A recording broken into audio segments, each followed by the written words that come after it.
The Russia I Loved by Trevar Langlands, of Campbelltown, 2560, narrated by Lex Marinos.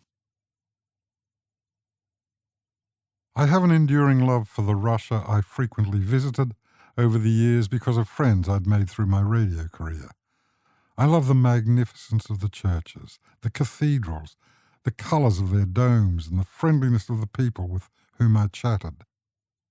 I enjoyed shopping in Buryat, Russia, where the people are related by language, habitat, and economic style to the Outer Mongolia, Halakha people. Also, I purchased a new phone SIM card in Krasnoyarsk, Siberia, and when I showed my passport, the young sales guy was particularly interested that I was from Australia. I was surprised, yet pleased, by his enthusiasm, and shared with him our Anzac story. He listened to my stories, then gave me his email address so I would keep in touch and send him more information in writing for his reading pleasure. "I like history of the Pacific region," he said. I see diversity everywhere. My curiosity of needing to learn about how other people live is another reason why I'm drawn to visiting Eastern Europe. I enjoy the music too, which speaks all languages, and I share the spirit and the emotions it generates, and so enjoy concerts and ballet as well as social occasions with friends, even if I don't fully understand their language. I see how our modern Australian culture these days is diverse in many areas, none more so than in our restaurant menus.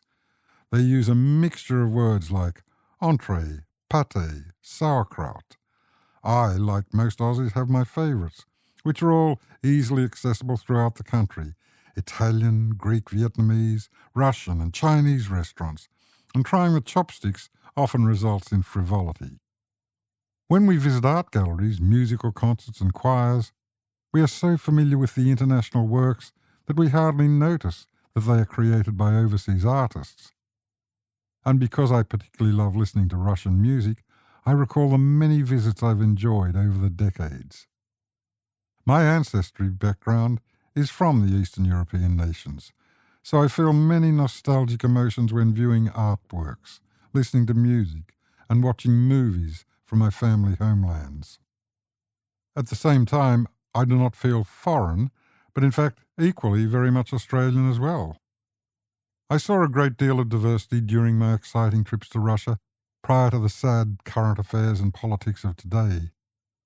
Some colleagues find this surprising, but Russia has at least 120 ethnic groups, resulting in about 100 languages. I have friends from the Buryat people from the Siberian Lake Baikal area, who run a small mini-market where I learned the Russian names for my goods and was welcomed and befriended by several members from the family group.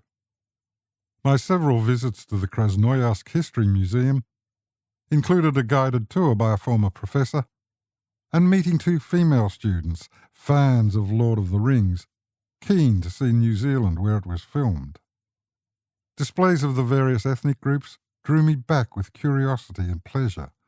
The museum, of several floors, included interesting arrays of clothing, tents, and ornaments of indigenous groups, similar to some American Indian styles. I've since learned that one group made its way during the Ice Age across from Siberia to what is now America, although it was not that at the time. I'm also keenly curious as to how so many people and countries in every corner of the globe have been diverse always, with their mix of dance customs, traditions, and language blend. I noticed just how many languages are very similar to each other. The words are much the same, have similar meanings, and it's surprising how many languages have Western words in Russia. A common example of this is where the cultures display a sale or specials sign. I saw burger, French fries, torte, airport, bar, vodka, chips, all fast food items that are recognizable the globe over. The word artist means a performer. Our pavlova dessert, a Christmas favourite in Australia, is from the famous Russian dancer Anna Pavlova.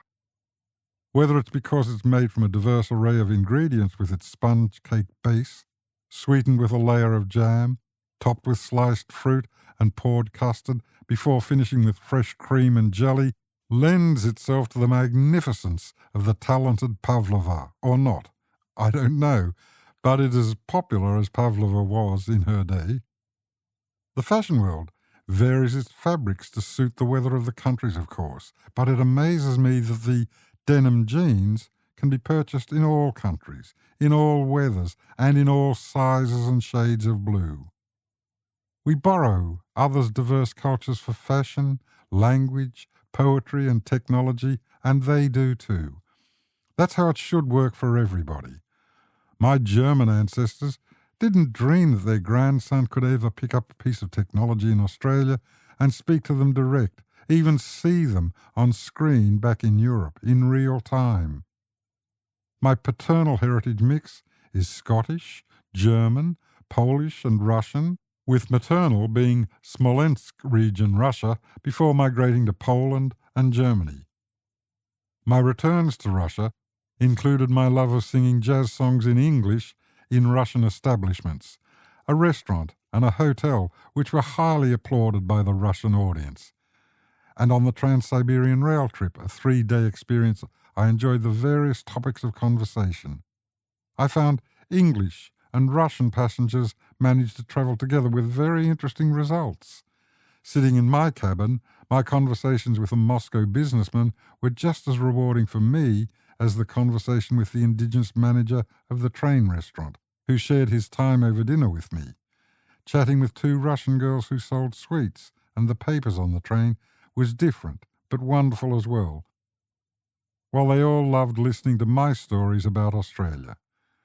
Whether deliberate or not, celebrating our diversity makes the world go round. The end.